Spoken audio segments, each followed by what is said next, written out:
Salwar cutting করব, তো সেজন্য আমি এইখানে 1.5 গজ পরিমাণ কাপড় নিয়ে নিয়েছি। তো সালোয়ারটির ঝুল হবে 29 ইঞ্চি এবং কোমর হবে 34 ইঞ্চি এবং পায়ের মোহরি হবে 10.5 ইঞ্চি। আর এই সালোয়ারটি আমি হাইতে কলি দিয়ে কাটিং করব। তো একটি সালোয়ার কিভাবে হাইতে কলি দিয়ে কাটিং করে আপনারা আমার এই ভিডিওটি না টেনে সম্পূর্ণ দেখুন, তাহলেই বুঝতে পারবেন। তো চলুন কথা না বাড়িয়ে ভিডিওটি শুরু করা যাক।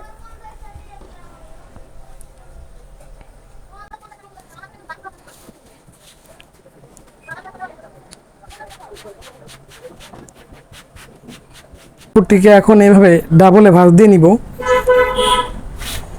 অর্থাৎ ডাবলে বলতে এখানে 4টি পার্ট হয়ে গেছে দেখেন। তো আপনারাও এভাবে 4টি পার্ট করে কাপড়টিকে ভাঁজ দিয়ে নেবেন।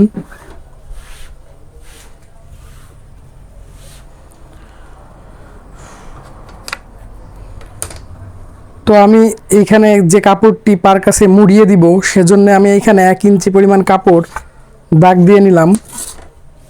আপনারাও ঠিক এইভাবে 1 ইঞ্চি পরিমাণ কাপড় দাগ দিয়ে নেবেন।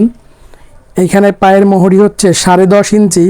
তো দেখেন আমি 5.25 ইঞ্চিতে একটা মার্জিন করতেছি। এখান থেকে 1 ইঞ্চি পরিমাণ কাপড় বেশি নিয়ে এক্সট্রা আরেকটা মার্জিন করতেছি। তো আপনারাও ঠিক এভাবে মার্জিন করে নেবেন।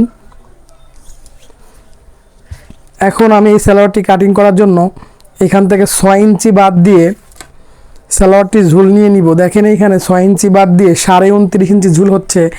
এইখানে আমাদের সেলাই মার্জিনের জন্য 1/2 ইঞ্চি কাপড় যাবে। তো সেজন্য আমি এইখান থেকে 1/2 ইঞ্চি পরিমাণ কাপড় দাগ দিয়ে নিলাম।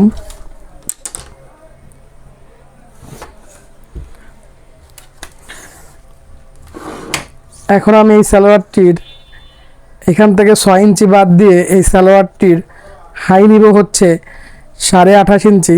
তো দেখেন আমি 28.5 ইঞ্চিতে হাই নিয়ে দাগ দিলাম, অর্থাৎ 14 ইঞ্চি ডাবল 28 ইঞ্চি। এখান থেকে সালোয়ারের লুজ নিচ্ছি হচ্ছে 13 ইঞ্চি। তো দেখেন এইখান থেকে আমি 13 ইঞ্চিতে লুজ নিচ্ছি। তো আপনারা ওইভাবে নিয়ে নেবেন।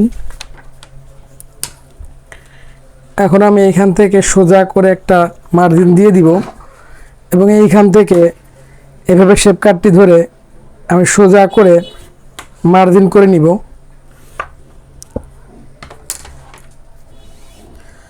তো দেখেন আমি সালোয়ারটি মার্জিন করে নিয়েছি। আমি এই মার্জিন অনুযায়ী সালোয়ারটি কাটিং করব।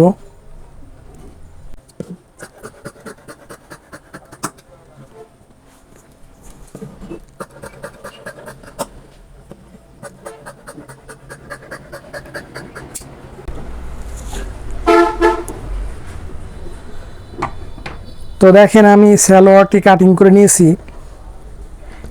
এখন আমি এই সালোয়ারের কোমর কাটিং করব। তো কোমর কাটিং করার জন্য এই কাপড়টি এইখানে 2টি পার্ট হয়ে গেছে। তো এখন এই সালোয়ারটির কোমর হচ্ছে 34 ইঞ্চি। তো 34কে 4 ভাগে ভাগ করি 8.5 ইঞ্চিতে দাঁড়াচ্ছে। এখান থেকে 8.5 ইঞ্চিতে একটা মার্জিন করলাম। এখান থেকে 1/2 ইঞ্চি কাপড় নিয়ে আর একটা মার্জিন করে দিলাম, সোজা করে একটা মার্জিন করে নিলাম।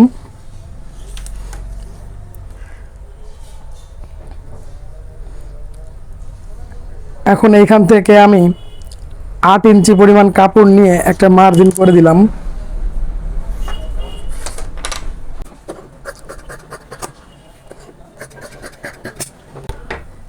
তো দেখুন এই সালোয়ারটি এইখানে একটু জয়েন দিতে হবে।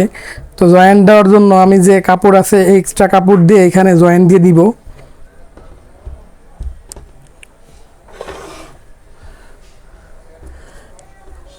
এবং এই অবশিষ্ট যে কাপড় আছে এই কাপড়টি দিয়ে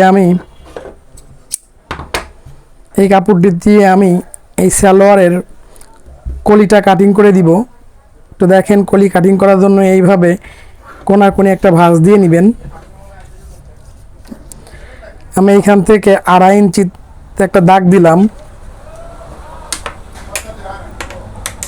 এবার এইখান থেকে এইভাবে কোণাকুনি একটা দাগ দিয়ে নিব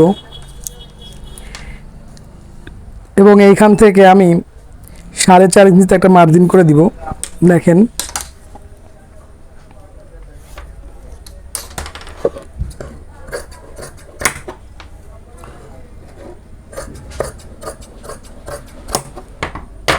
তো দেখেন সালোয়ারের কোয়ালিটি কাটিং করা হয়ে গেছে। আজকের ভিডিও এ পর্যন্তই, দেখা হচ্ছে পরবর্তী কোনো ভিডিওতে। আমার ভিডিও যদি ভালো লেগে থাকে আমার চ্যানেলটিকে লাইক, কমেন্ট, শেয়ার করুন এবং সাবস্ক্রাইব করে দিন। ধন্যবাদ।